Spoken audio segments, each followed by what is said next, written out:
Une communication du PS qui mêle l'ancien gouvernement de Charles Michel et les dossiers Epstein fait polémique. C'est un post publié le week-end dernier sur les réseaux sociaux qui a créé l'indignation. L'ancien gouvernement MRNVA est cité dans les fichiers du délinquant sexuel, mais contrairement à ce que cette publication laisse imaginer, eh bien ça n'a rien à voir avec de la pédocriminalité.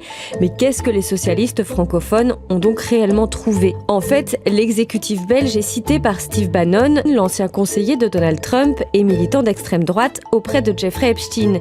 On est en décembre 2018. La NVA quitte le gouvernement de Charles Michel car elle s'oppose à la signature du pacte de Marrakech.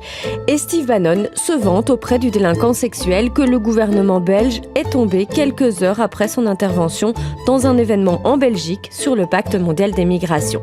Mais dans les faits, rien n'indique que sa prise de parole a joué un rôle dans le départ de la NVA. Et pourtant, eh bien, c'est ce que laisse penser la communication du PS, un monde dans lequel l'argent, l'influence et le pouvoir politique s'entremêlent au profit de l'extrême droite.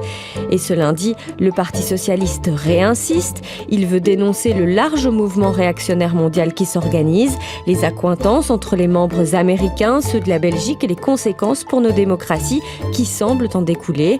Le Premier ministre Bart De Wever, le MR et les engagés ont tous dénoncé cette publication des socialistes qui fait un raccourci selon eux nauséabond, mensonger, populiste en surfant sur l'affaire Epstein.